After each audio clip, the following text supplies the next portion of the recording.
Actually started for me in 2001, beginning a company called iPop in Singapore.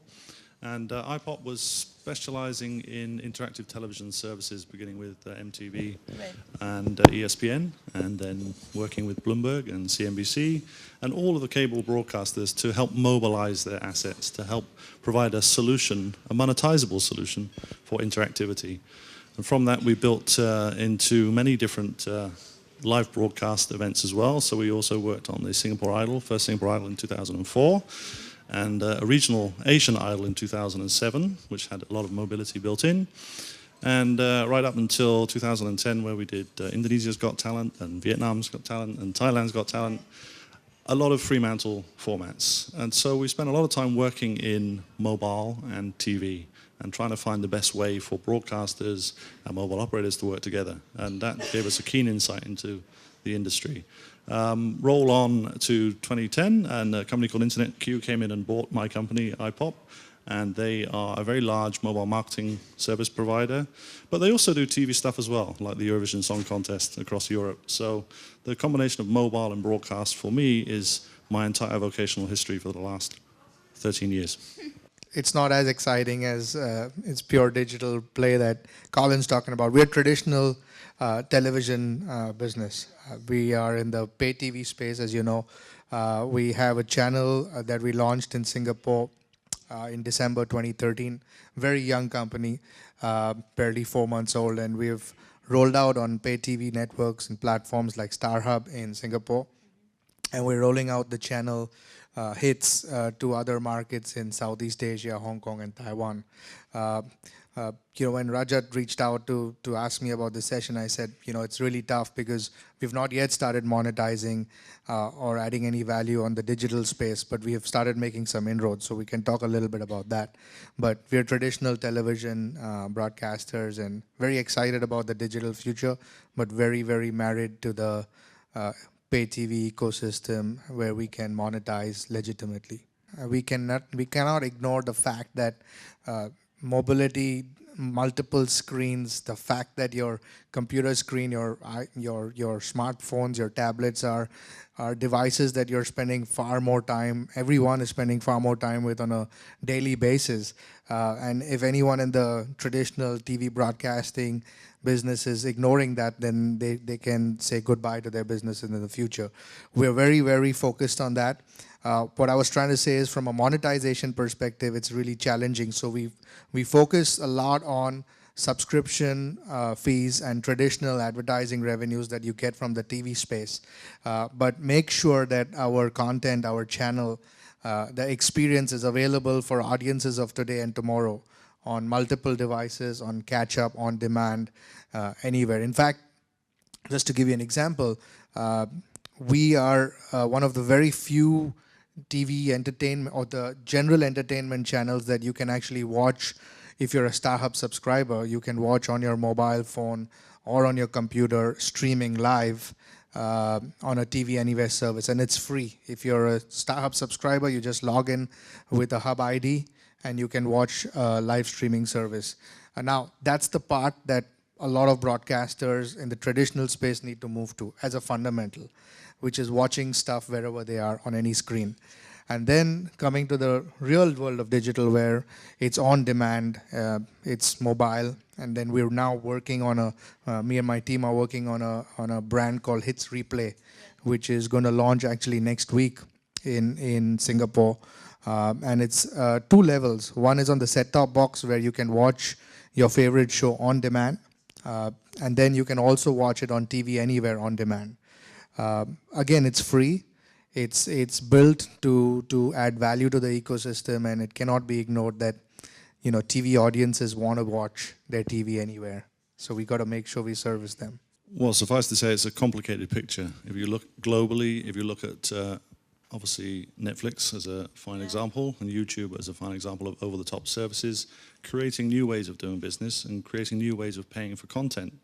House of Cards is deemed to be a TV show, and quite rightly, but it's not on TV as such. Yeah. So at some point, the semantics lose control of the industry specifications. So if we try and define what is television these days, it's a very difficult thing to define, absolutely. It can be one thing in one country, another thing in another country.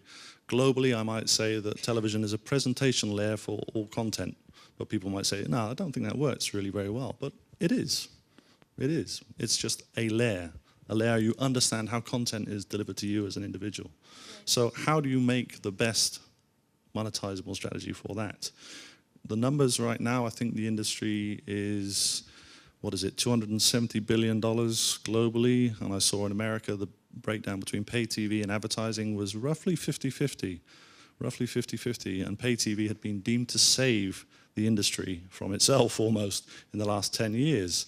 But things were declining and there was a huge challenge. Even though advertising had remained incredibly strong, roughly $40 billion, I think, it was still structurally challenged, and it is structurally challenged by over-the-top providers.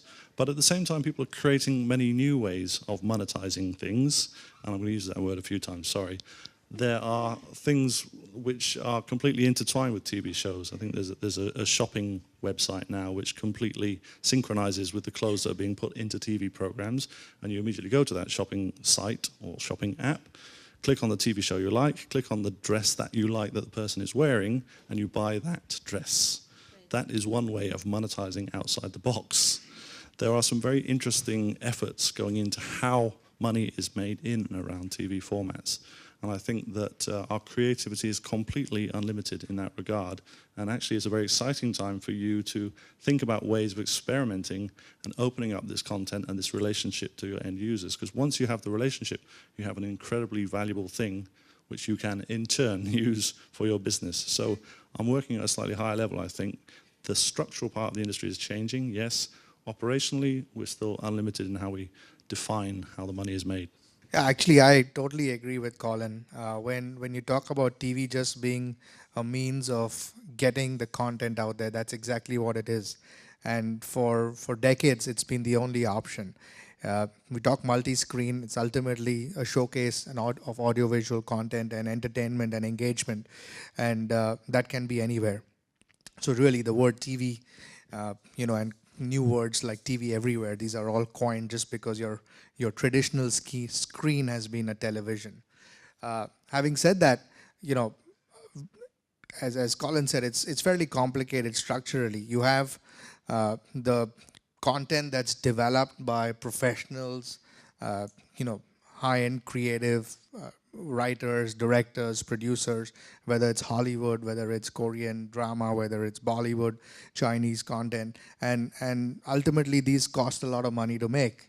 We're talking about professionally created content, and there are studios who then own the rights and represent the creators, and then they find ways of monetizing this to, and there's multiple ways. Traditionally in free-to-air television, it was monetized through advertising.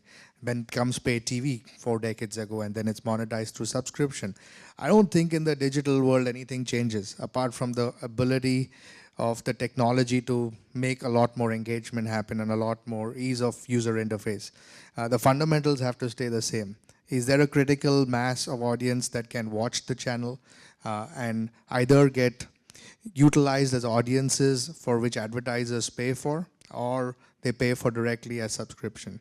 And then there are the ancillary angles, which is selling off a particular show and then building out other licensed opportunities, and that's one side of it. Then you have the hugely popular amateur built content, which is likes of YouTube, etc., where advertising is clearly a lot.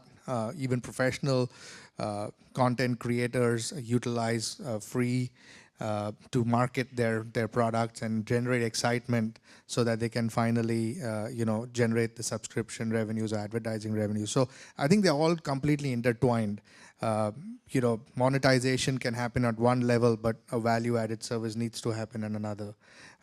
In its own small way, hits where we're bringing back all the old shows from Hollywood, US TV series are trying to do that, which is giving back a curated destination to people and then finding ways to monetize it and still giving a digital TV anywhere experience to those consumers.